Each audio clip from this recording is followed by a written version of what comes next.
es importante considerar la forma en la que se aborda este desarrollo económico, ya que existen diferentes teorías para explicar no solo su definición, sino otros aspectos importantes.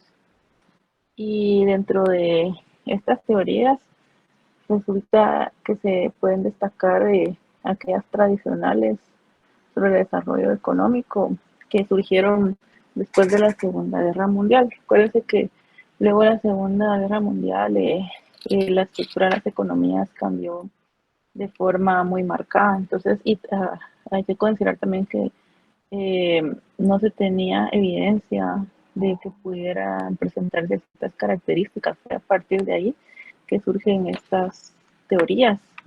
Y las principales de las que podemos hablar son cuatro. La primera de ellas es un grupo de teorías que se basan en el crecimiento económico, es decir, aquellas que van a estar justificando ese desempeño a través de funciones lineales. Es una característica muy particular de este tipo de modelos, es decir, que no se refiere a modelos complejos. También se habla de las teorías de cambio estructural que surgieron posteriormente debido a ciertas deficiencias que manifestaban esas teorías. Luego, otro grupo, ahí podemos encontrar aspectos sobre la dependencia internacional, es decir, que se abordan características muy particulares sobre países subdesarrollados que van a depender de la ayuda de otras economías, principalmente avanzadas. ¿Sí? ¿Alguien iba a hablar? ¿No? No, ok. Y un cuarto grupo que es la contrarrevolución neoclásica del libre mercado. Entonces, y en los últimos años ustedes podrán ver que surgen teorías que tratan de agrupar estas cuatro. ¿Sí? Y como les decía, no surgen luego de la Segunda Guerra Mundial, es decir, no son teorías muy antiguas. Más que todo, los teóricos de la década de los 50 y los 60 consideraban el desarrollo económico como una serie de etapas que debe seguir un país para alcanzarlo. Entonces se trataba principalmente de una teoría económica del desarrollo en la que lo necesario era la combinación de ciertos factores, principalmente orientados, las medidas se orientaban al ahorro, la inversión y la ayuda del exterior. De esa cuenta podríamos plantear dos principales teorías, de las que primeras que les indiqué, de las que se basan en el crecimiento económico. La primera de ellas es la teoría de Rostow, un economista que plantea siempre de forma lineal eh, aquellas etapas que debe alcanzar un país para poder hablar de desarrollo económico. Entonces, podemos ver el primero de ellos. Él destaca cinco etapas. Podemos ver en este diagrama, empezando por la sociedad tradicional. Es la primera etapa que destaca Rostow. Dice que en esta etapa la producción va a aumentar en función del mayor consumo de factores productivos o de insumos. Recuerden que esta teoría está basada en crecimiento económico. Entonces, los insumos o los factores de producción juegan un rol fundamental y en esta etapa inicial no existe un avance real de la productividad total de los factores, es decir, que no hay un desarrollo pleno de ellos. Es una sociedad que carece de desarrollos científicos, por ejemplo, y tecnológicos, es decir, que las innovaciones no se observan en esta etapa inicial en las economías. Entonces aquí lo que se ve Lo poco que se ve de inventos son ocasionales, pero no es una característica que prevalezca y van a contribuir al mejoramiento de las condiciones de vida de toda la población, pero no es una característica, es decir, no se mantiene el progreso tecnológico en esta primera etapa. Y aquí, ¿qué ejemplo podríamos citar aquí? ¿Se les ocurre algo en esta etapa? ¿En cuál etapa, licenciada? La primera, la sociedad Perdón, tradicional. no había Ajá, logrado solo, escuchar del todo. sí, la primera etapa, la etapa inicial, la sociedad Fases tradicional. Sí, del- sí, eh, bueno, aquí en Latinoamérica se da mucho el tema de sí, le escucho un poco la cortado, sociedad Jacqueline. tradicional. Sí, lo que se refiere es mi internet líquida. Si gusta, le Ujú, escribo mejor aquí en el chat. ok, ahora estoy escuchando cómo escribe. Tal vez ya se escucha mejor mi voz. Sí, ahorita se escucha mejor. Ah, no, yo venía diciendo que si a lo que nos referimos es a la sociedad tradicional, donde se guardan, como dicen por ahí, los valores de familia, el tema religioso, conservador. Guatemala es una un muy buen ejemplo. Yo en algún momento he tenido la oportunidad de interactuar con gente de otros países y algo muy curioso, ya sea que estoy de vacaciones o por cualquier cosa, pero me han dicho que Guatemala es un país muy religioso, que hay muchas iglesias y que la mayor parte de historia es así y no es así en todos los países, por ejemplo, en Australia. Y aquí pues se ve mucho todavía que se conserva, por ejemplo, en el tema de aceptación de diversidad sexual o por ejemplo, la religión, que he visto que en muchas familias está todavía está muy insertada. Entonces yo creería que Guatemala es un ejemplo excelente, o Brasil, que es un país que sí es cierto que pues tiene una buena economía y demás, pero sé que es machismo, que también se guardan mucho los valores religiosos y familiares. Gracias, Jacqueline. ¿Alguna idea adicional?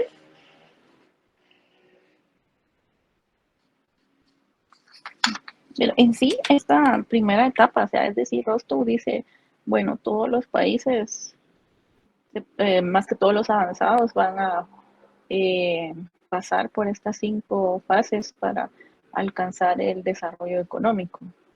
Entonces, en conclusión, esta primera etapa, la sociedad tradicional, se refiere a un país donde en realidad no se observan muchos avances tecnológicos ni científicos, es decir, el progreso tecnológico no llega todavía en esta etapa. ¿Alguna idea adicional a la de Jacqueline? Licenciado, buena Ujú. tarde. Buenas tardes, Alejandro. Podríamos decir que sería como un tipo Haití, que pues es una sociedad tradicional, no hay mucha tecnología ahí. Sí, podría ser, sí. Y también lo que decía Jacqueline, ¿verdad? Yo creo que ya se lo asociaba más que todo a los patrones culturales, que también podría ser que se vean en esta etapa, no necesariamente porque hay países con mayor grado de desarrollo que donde también no se acepta esa diversidad de la que ella hablaba o se acepta la libertad en cuanto a las decisiones. Entonces podría ser, pero como dice Alejandro, la particularidad es que son en esta etapa los países no tienen un grado de avance significativo en cuanto a la tecnología, si ustedes, o sea, comparado con otros países. Me recuerda el caso de Cuba, te habla con la agricultura, dice por ahí Damaris. Puede ser. Me recuerda el caso, les decía, de Cuba antes de la era Obama, que ellos no tenían ni siquiera wifi. Entonces esto dice mucho de la etapa de desarrollo. Recuérdense que eh, Afganistán, dice por ahí Marco, Bueno, Afganistán, es que todos los países puede ser que, o debe ser que ya hayan pasado esta etapa, a menos que todavía no hayan alcanzado el progreso tecnológico. Sí, me explico. Entonces, esto es según Roston, porque esto es según este autor. Entonces, esa es la primera etapa. Previa a la que viene, que son las precondiciones para el despegue, que son condiciones previas a un impulso inicial. Y aquí dice que en este proceso, en la etapa número 2, démosle 2 a esto, precondiciones para el despegue, es una etapa de transición. Entonces, y podríamos decir que aquí muchos elementos que antes no se observaban ya empiezan a presentarse y adquieren un rol fundamental en el crecimiento económico de largo plazo. Y estos van asociados o van de la mano del progreso tecnológico o del progreso económico. ¿Sí? Entonces aquí se persigue el bienestar de la población, la educación, se habla del espíritu empresarial. En la fase previa no se tenía en cuenta esto. Se empieza a pensar en el hábito del ahorro. También se considera un riesgo para las inversiones, es decir, para el capital. Hay expansión del comercio interno. En realidad, en la primera etapa, la anterior, la sociedad tradicional, no hay mucho campo para el comercio debido a esas mismas limitaciones, pero aquí, en la etapa 2, se van sentando las condiciones para que arranque el impulso económico. ¿Algún ejemplo que se les venga a la mente?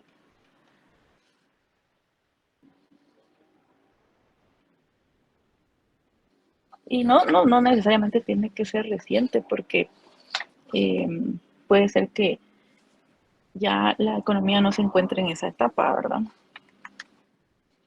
Por ejemplo, sería Europa Occidental entre finales del siglo XVII y principios del XVIII. Y es que aquí el avance es muy lento. Todavía hay métodos de producción tradicionales con muy baja productividad. Hay una estructura y valores sociales anticuados, más o menos en línea con lo que decía Jacqueline. Y esto se debe no solo a aspectos culturales, sino a las instituciones políticas que están dictando las normativas. ¿Sí? ¿Se les ocurre algún ejemplo? O sea, en sí, el mayor avance en la etapa número 2, precondiciones para el despegue, es un avance de tipo político, porque se construye un Estado nacional centralizado y efectivo. Decir que por ahí Damaris había mencionado a Guatemala en la etapa número 1. Entonces, significaría que Guatemala todavía no ha construido ese estado, ¿verdad? Singapur, dice por ahí Alejandro. La Unión Soviética, dice Javier. ¿Sí? Justifíquenme su respuesta. Pueden abrir el micrófono.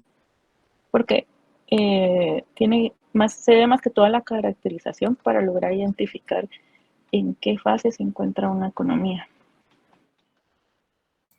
Licenciada, Sí, sí, en el sí. caso de Singapur, me parece que antes tenían un alto índice de corrupción y limitaciones políticas, pero basadas en sus reformas, pues lograron eh, pues crecer económicamente y desarrollarse, ¿verdad? Entonces, me parece un país que sí luchó mucho contra la corrupción. Pero eso fue en el pasado, ¿verdad, Alejandro? No es actualmente. Sí, sí, no, actualmente ya es un país desarrollado, pues, pero Ujú. digamos que sí tuvieron que poner esas precondiciones para el despegue, ¿verdad? Sí, exacto. Entonces, como les digo, por eso les pido que justifiquen su respuesta, porque no sé a qué momento se refieren, a qué momento histórico, porque en sí podría ser que la economía a la que se refieren sí se situó en esta fase, pero actualmente no está así, Marco.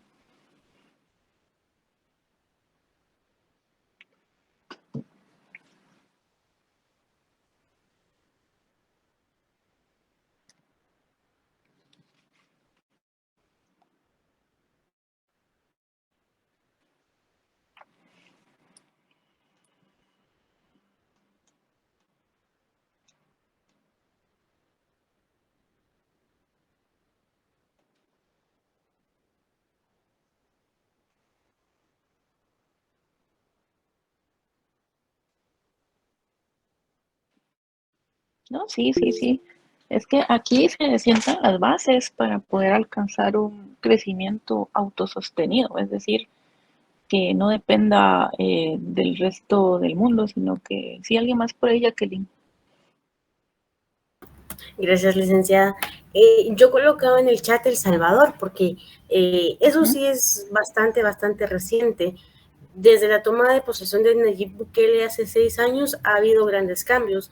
El gobierno pues ha combatido mucho la corrupción, ha desarrollado políticas, programas que se pueden sostener a lo largo del tiempo, como por ejemplo la construcción de carreteras, programas estudiantiles, apertura de bibliotecas, lugares recreativos. Entonces se están creando las condiciones para que haya este desarrollo, ¿verdad? Desde el gobierno se está manejando todo eso de manera adecuada, correcta, y que, bueno, de hecho, ha hecho un tan buen trabajo que la mayoría de países latinos les gustaría tener un presidente como Bukele, ¿verdad? Aparte que creo que este año se va a reelegir, entonces bueno, yo diría que El Salvador es un gran ejemplo para eso, porque incluso yo tengo una vecina que hace poco viajó para allá por temas de trabajo y me dice que sí se siente la diferencia. Incluso la gente puede caminar tranquilamente a las 2 de la mañana por las calles sin miedo a que los asalten, a que les roben o que pase algo más grave. Vayámonos a El Salvador. Sí, estas mejoras, ciertos aspectos son parte de la evolución de los países y vamos, dice aquí. Y sí, y si regreso a la etapa número uno, y por ahí alguien mencionaba el caso de Guatemala por producir bienes agrícolas, me imagino. Entonces, precisamente en las primeras etapas se observa una producción basada principalmente en un modelo agrícola. Ya en las precondiciones para el despegue, pues es cuando se sientan las bases, se trabaja mucho en fortalecer el Estado y de dictar la normativa que pueda fundamentar un crecimiento económico de largo plazo, que es la etapa número 3. Aquí, hacia un crecimiento autosostenido y a estas dos etapas fue a las que Rosto prestó más atención en sus clases, que se le dio mucho seguimiento, entonces hablaba mucho de estas etapas previas a la madurez, ¿verdad? Porque aquí es fundamental saber que se empieza a hablar ya de tecnología y eso es importante para el proceso productivo. Entonces aquí en esta etapa de crecimiento autosostenido, como les decía, ya no hay una dependencia tan marcada y el crecimiento se va acelerando un poco para alcanzar la etapa número 4, camino hacia la madurez. En esta etapa hay un intervalo muy largo de progreso sostenido, aunque a veces se observan ciertas fluctuaciones, es decir, hay un poco de volatilidad, pero la tendencia es hacia el alza. Y esto se da a medida que la economía y el crecimiento hacen la producción intensiva en tecnología, ¿sí? Entonces, aquí lo más importante en esta etapa número 4 es que los países ya destinan cierta proporción a la inversión, cierta proporción de su ingreso nacional, y esto va a ser más o menos de 10 a 20%. Eso es un aspecto muy importante porque los países se relacionan el ahorro como sinónimo de inversión, como lo hemos visto en el pasado en algunos modelos. Entonces, y en la medida en que la tecnología va mejorando, la estructura de una economía también cambia. Es decir, que no permanecen las condiciones constantes a lo largo del tiempo si se manifiesta un progreso en las economías. Es decir, en los patrones de producción que tienden a cambiar esa estructura para cualquier país. Entonces se acelera el desarrollo de nuevas industrias, eso también es importante. Nacen nuevas industrias y las más antiguas puede ser que pierdan importancia.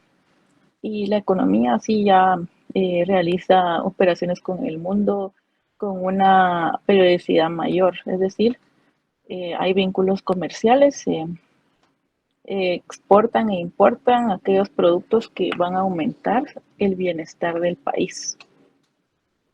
¿Algún ejemplo?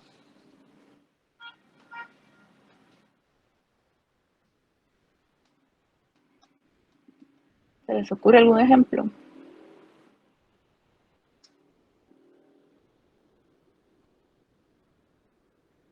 ¿Y aquí qué tipo de países podríamos encontrar si no se les viene algún ejemplo? Acuérdense que ya hablamos sobre la clasificación de los países de acuerdo a su grado de desarrollo. ¿Qué tipo de países podríamos encontrar acá en esta etapa de camino hacia la madurez? ¿Sí? Pueden ser los países de economía emergente, licenciada, como por ejemplo la India, que ya empieza más a ejercer tecnificación, ¿verdad? De cosas de tecnología y empieza a aplicar conocimientos más avanzados. Yo creería que ese puede ser un ejemplo. Sí, puede ser. Y también, no sé si alguien leyó el caso de Brasil, que se proyecta que Brasil en algunas décadas va a convertirse en un país avanzado. Entonces, esto es importante. En esta etapa es el camino hacia la madurez. Entonces, ya se busca una etapa de alto consumo, que sería ya la madurez para cualquier economía. Entonces, sí, ya que podría ser la India, podría ser en este momento Brasil, es decir, emergentes. Uh-huh. Entonces, en esta última fase, la de alto consumo, es la etapa en la que la economía va a mostrar su capacidad para desplazar las primeras industrias que propiciaron su impulso inicial y absorber un amplio conjunto de recursos. Es decir, aquí cambia todo. Aquí ya se ven los frutos de el trabajo previo en estas economías y hay muchos avances en cuanto a la tecnología. Tecnología es de punta, hay industrias de gran impulso, como algún ejemplo de alguna industria que requiera tecnología y sea de alto impulso, que lo hemos mencionado acá. ¿Les parece que podría ser la industria automotriz? Sí, adelante. Sería Omar. como en el caso de México, que actualmente tiene un gran desarrollo en esa industria debido a la pandemia, ¿verdad? Se proyecta ser uno de esos países. No, y México trabaja mucho en el progreso tecnológico, lo viene haciendo desde hace años. Entonces, eh, pero tal vez esa sería, ¿qué etapa sería? ¿La 4 o la 5? En el caso de México. Porque México sí, lo que he visto yo que hace es mucho ensamblaje, es decir, no produce todas las piezas de los vehículos ahí, pero sí ya ensambla. Entonces, México, ¿en qué fase podríamos colocarlo? Licenciada, Sí, Alejandro. cuando iba por esa etapa justamente iba a mencionar a México. Yo lo considero en el número 4 todavía. Sí, es similar a lo que Yo exponía también. Jacqueline, ¿verdad? Sí, porque todavía no, como les decía, se me ocurre que todavía no es capaz de producir todo, porque recuérdense que aquí ya no hay una dependencia tan marcada de insumos, sino que se va a importar lo que verdaderamente necesita el país, porque aquí ya se cuenta en la etapa número 5 con un proceso muy significativo en cuanto a avances tecnológicos y científicos. Entonces, México para mí todavía no llegaría a la etapa número 5. ¿Quién podría estar en la etapa número 5?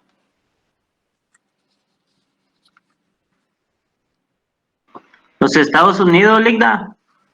Sí, Estados Unidos podría ser, ellos sí producen, ¿verdad? Son de los primeros países, claro, después fueron desplazados por Japón con la marca Toyota, pero sí, recuerden que empezó con el Ford y sí se podría decir que también es una economía de alto consumo. Miren cómo es la economía estadounidense.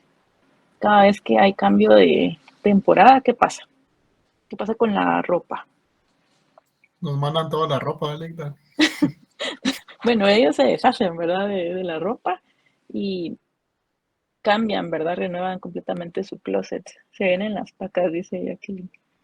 Sí. Bueno, Nos lo entonces, mandan, Ligda. sí, mandan lo que ellos no quieren, ¿verdad? La idea es de que se deshacen de la temporada anterior y adquieren todo lo nuevo. Entonces, esa es una etapa de alto consumo, ¿verdad? Sale barata la ropa, dice. Bueno, o sea, también mandan productos, hay empresas que importan nuevos, o sea, no estaríamos hablando solo de pacas. Ay, no crean que solo zapatos, solo ropa plus size hay por allá, sino que hay de todo, ¿verdad? De todos los segmentos. Pero la idea es esa, que no sé si me captan, que eh, la diferencia entre Estados Unidos y México, por ejemplo, es significativa, ¿o no? Sí, licenciado. A propósito de Estados Unidos, es más fácil entenderlo con ejemplos. Con esta gráfica quiero mostrar cómo se encuentra su estructura productiva. Es decir, si vemos acá, y si suman todo esto, suma 100, es decir, aquí lo que les proyecto es cuánto aporta cada actividad productiva al Producto Interno Bruto, qué porcentaje del total, ¿verdad?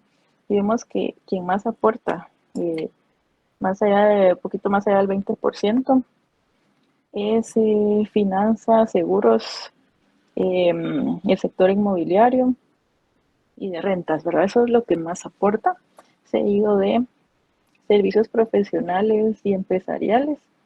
Por ahí vemos gobierno, manufactura, veanlo por acá con 11%. Veamos minas, cerca de 2% únicamente. Utilities, que son gastos de vivienda, 1.7%. Y vean cuánto aporta la agricultura. Agricultura, pesca, caza, 1.1% únicamente.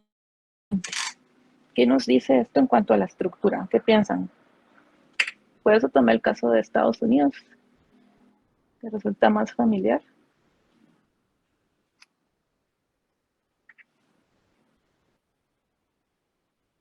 ¿Qué podríamos destacar acá? Porque venimos hablando de estas 5 etapas.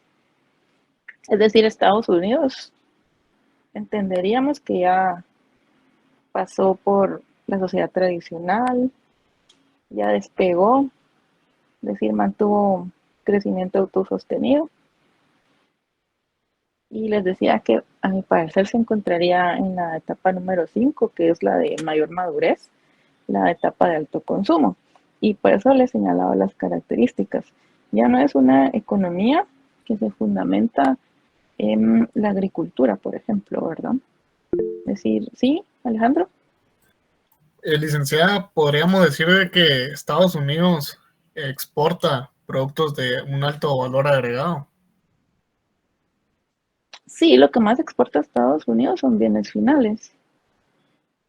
¿Y qué pasa con Guatemala? Bajo valor agregado. Sí, sí, por ahí alguien más levantó la mano. Omar. Caso contrario a los Estados Unidos, licenciada, ese 1% para nosotros, pues iría al inicio. Sí, y les voy a mostrar el caso de Guatemala. Bueno, esto lo tomé de un artículo que realicé cuando se cambió de año base las cuentas nacionales. En algún momento se los compartí en Macro 2. Se los puedo volver a compartir si les sirve para contabilidad social a los que lo están llevando. Los que llevan Macro 2 conmigo ya lo tienen. Pero en Guatemala no tenemos mucha información. Entonces, a medida, aunque no resulte del todo comparable los años bases, pues puede darnos una idea de la evolución de la estructura económica para Guatemala. Sí, porque soy clara en decir que hacer comparaciones aquí resulta un poco complicado, pero sí nos da una idea de cómo ha ido avanzando la economía guatemalteca. Y tenemos 3 años base. Además, ya se está trabajando en un nuevo año base, pero los que podemos hacer comparaciones sería con la base 58, la 2001 y la 2013, que es la que se utiliza actualmente.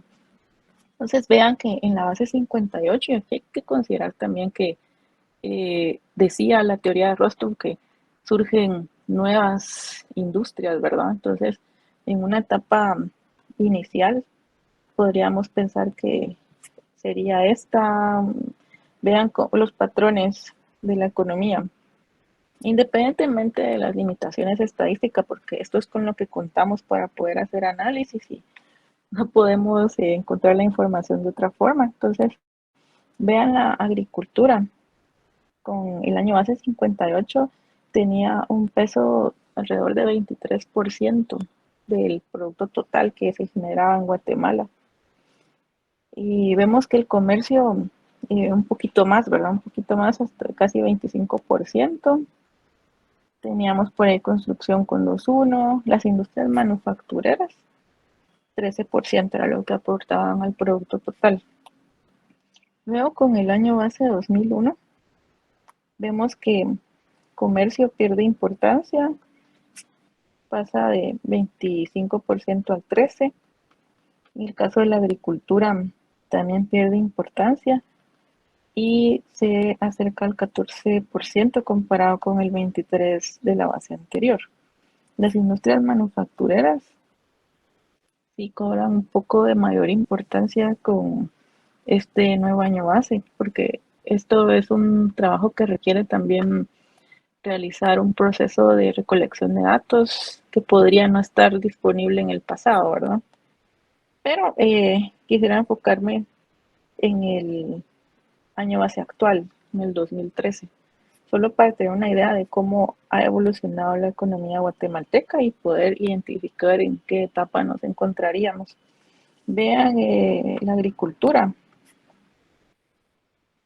10.4%, si bien pierde importancia, todavía tiene un peso significativo dentro del producto que se genera en Guatemala.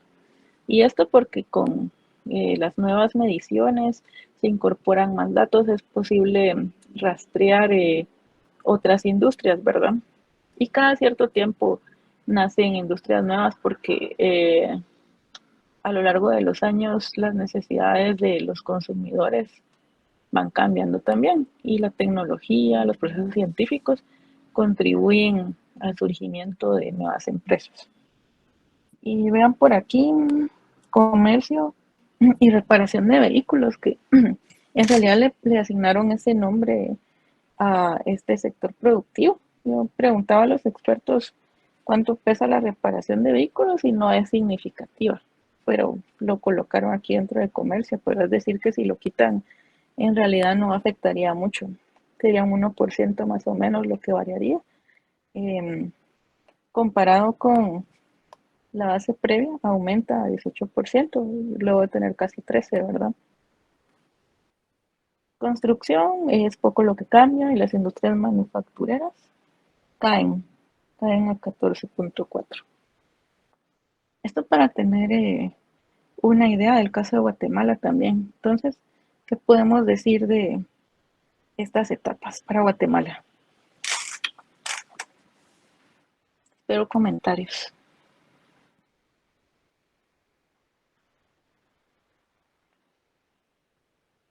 ¿Alguien que no haya participado?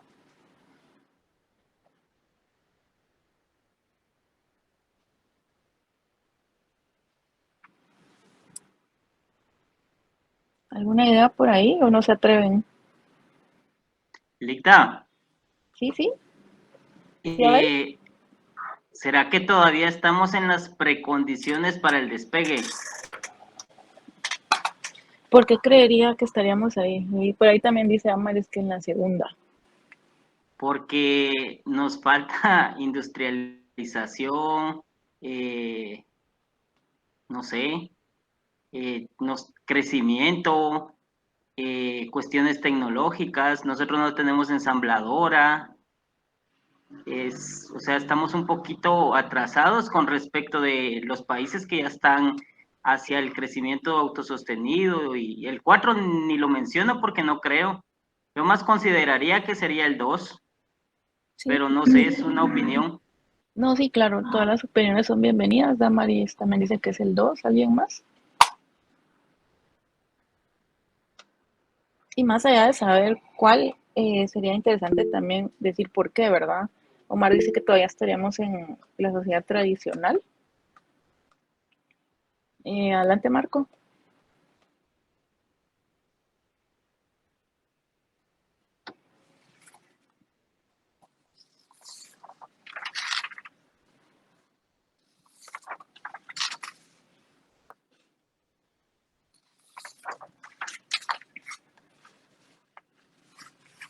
Ujú.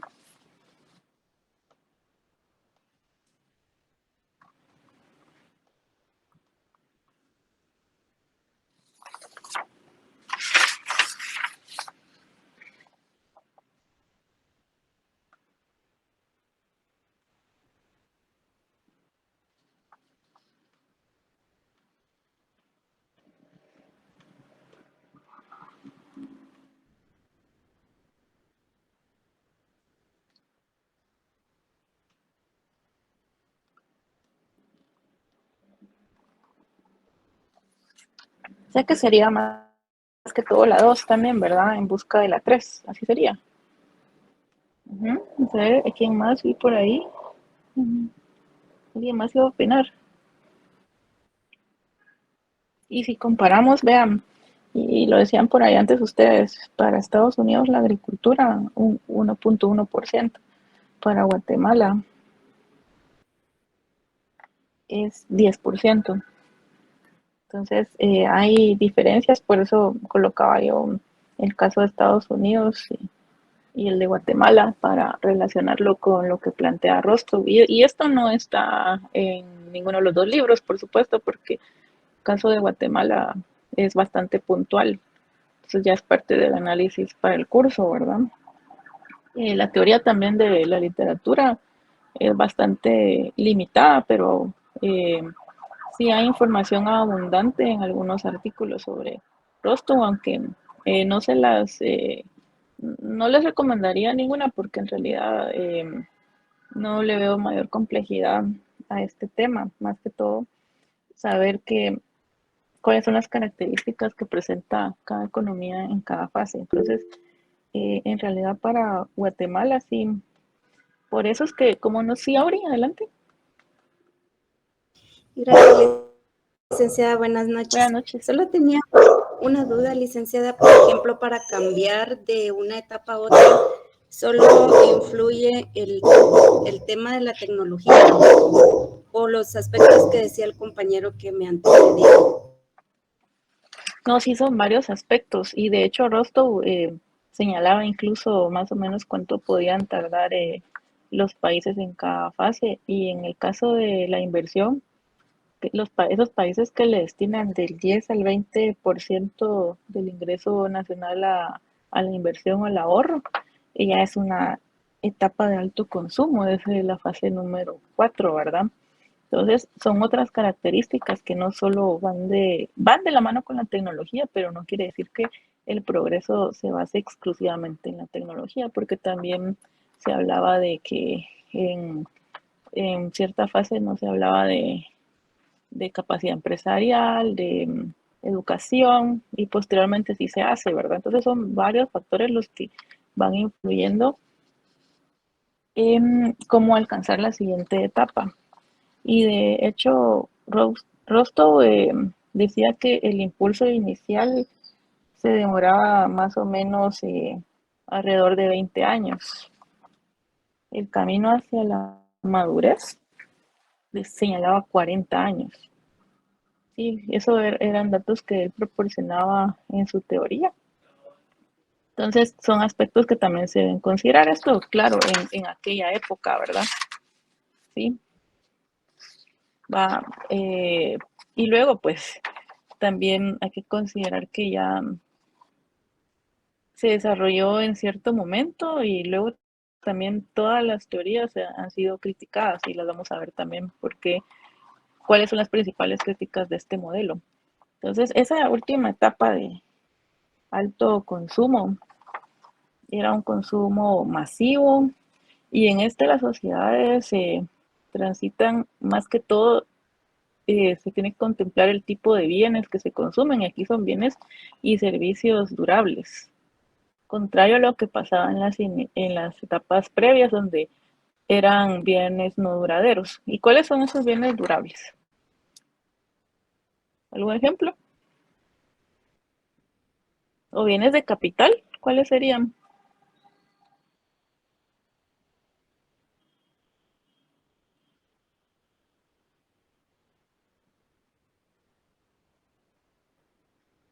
¿Qué tipo de bienes podríamos mencionar?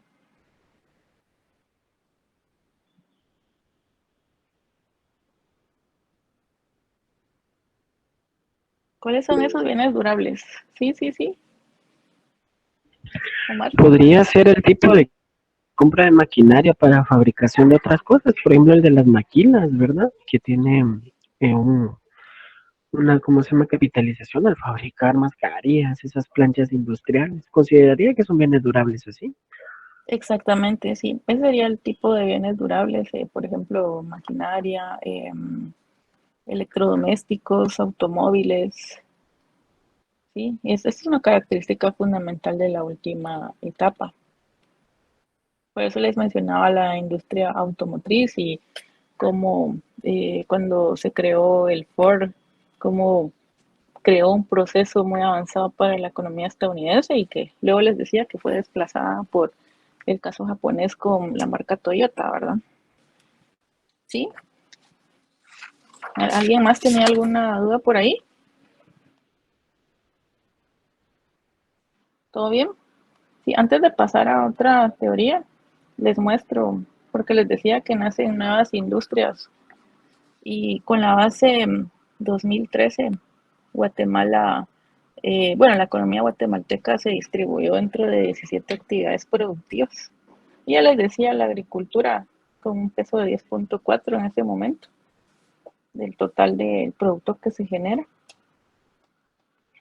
Comercio son de las más grandes, industrias manufactureras, es decir, si se dan cuenta la distribución de las 17 actividades, cuánto generan para el Producto Interno Bruto. Comercio, industrias manufactureras y agricultura son las que más aportan, ¿verdad? Es decir que se podría hablar de cierto progreso, ¿verdad? Ya no hay una dependencia total sobre la agricultura, aunque todavía es lo que más exporta, son materias primas lo que más exporta, ¿verdad? ¿Algún comentario aquí?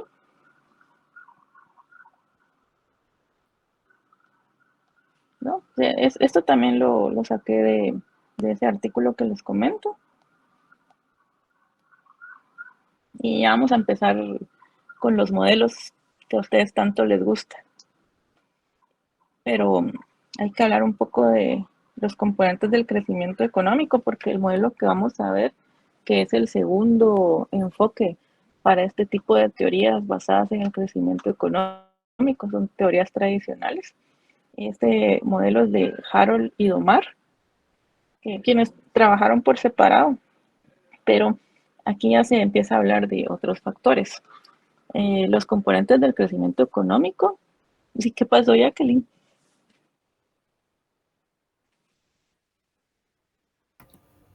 No, solo me recordó a Macro 3. Ah, bueno, yo pensé que estaba enojada conmigo. No, negra, no, para nada.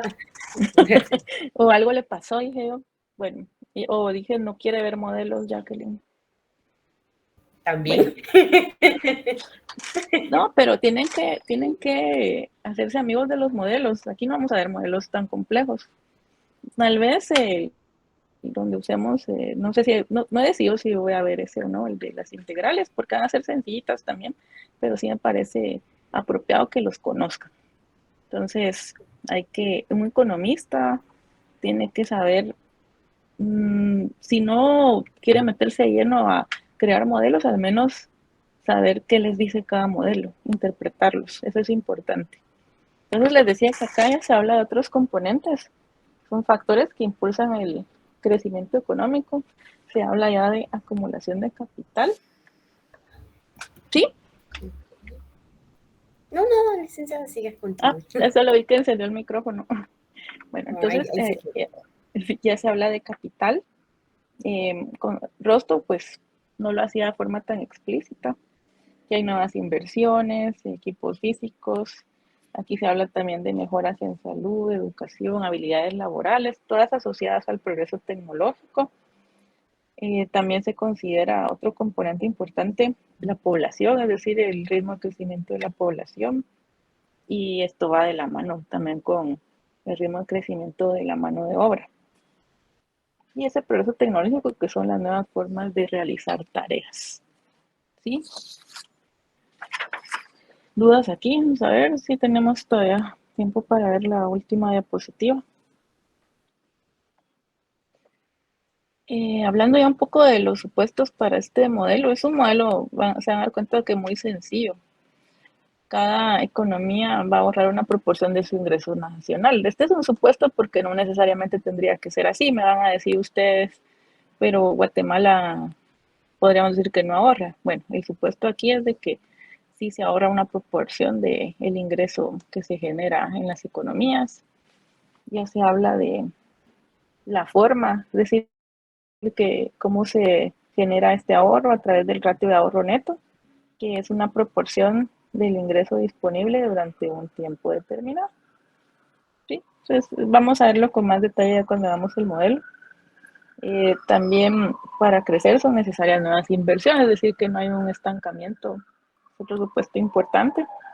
Existe una relación económica directa entre el tamaño del stock de capital total y el Producto Interno Bruto.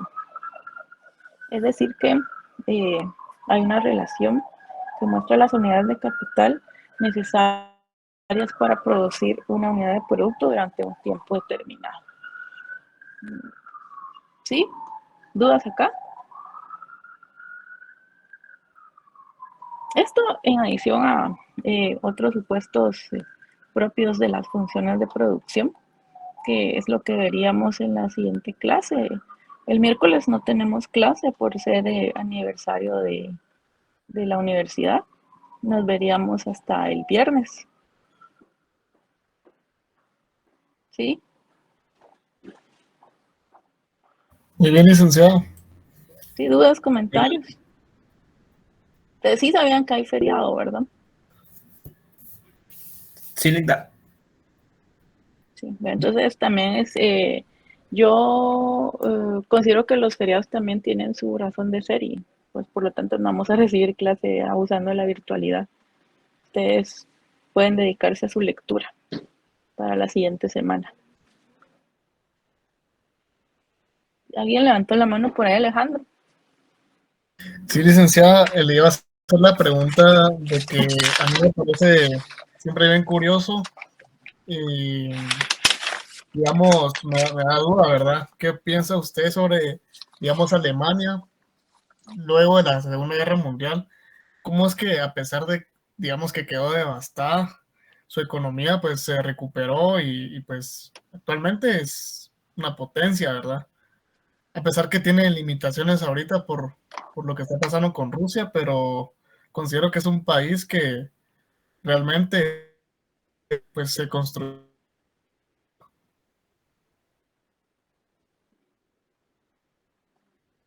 Me apagó el micrófono, Alejandro. No sé si seguía hablando. Sí. Ah, ya había terminado. Ah, bueno. Es que creo que se quedó una palabra media si no alcancé a oírla, pero sí, el caso de Alemania. Aquí también hay que tomar en cuenta esos aspectos culturales propios de cada economía. Alemania es una economía muy disciplinada. La población trabaja con mucha disciplina y eso fue lo que les ha ayudado a levantarse luego de la Segunda Guerra Mundial.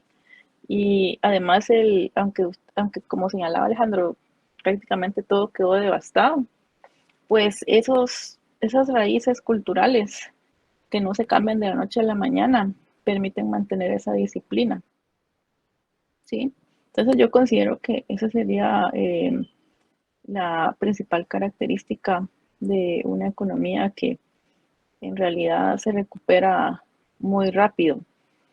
En adición, hay que tomar en cuenta, parecido a Japón, dice, sí, Japón también, estamos hablando de economías avanzadas, es decir, que su capacidad de recuperarse se manifiesta, por ejemplo, pensemos en Estados Unidos, no tan severo como una guerra, pero cuando se destruyeron las Torres Gemelas, al rato ya estaban construyendo nuevas, ¿verdad?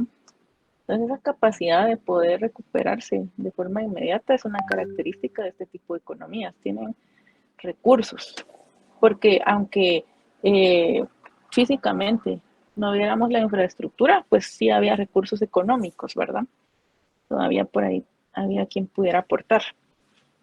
Y esa disciplina, que también una educación, un nivel educativo muy sólido para este tipo de economías también les permite salir adelante, porque aunque las economías se destruyan, los conocimientos de sus habitantes no pueden destruirse.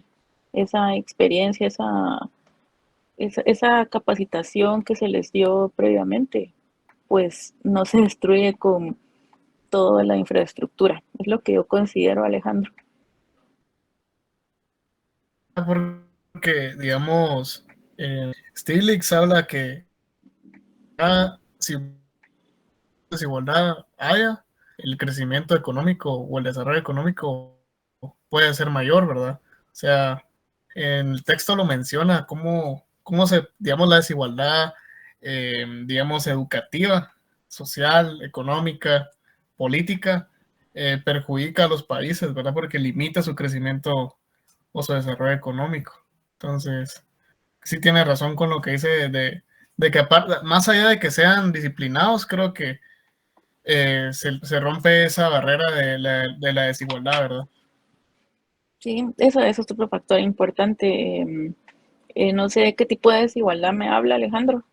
O la desigualdad entre países, de que son países ¿No? ricos y pobres. O la Como desigualdad. Stiglitz hizo énfasis en el texto de que, digamos, si Estados Unidos fuera como, digamos, o actuara como actuó en la Segunda Guerra Mundial, que era una, digamos, emergencia, ¿verdad? A nivel global, fuera mucho más grande de lo que es ahora, ¿verdad?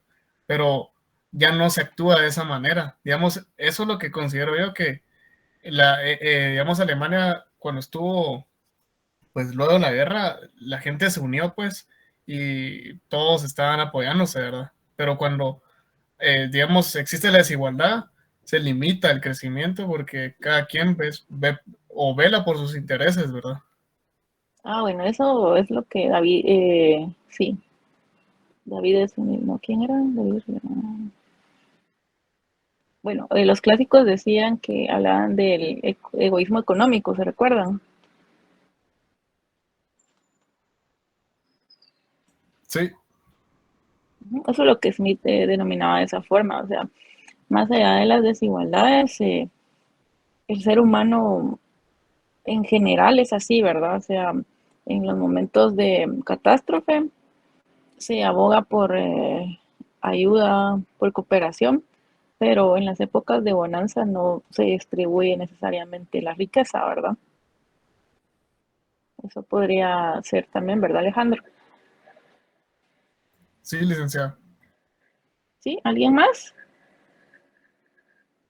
Entonces, si se dan cuenta, estos temas muy interesantes y empezamos a ver ya las posturas, las distintas teorías. Vamos a abarcar gran parte del curso en estos temas. Hasta donde lleguemos, entraría para el parcial todavía.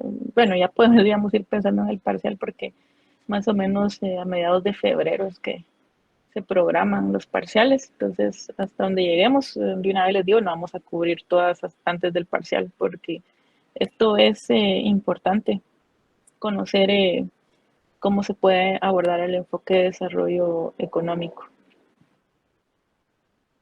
¿Sí? Si no tienen dudas o comentarios, los veo entonces el miércoles en la segunda.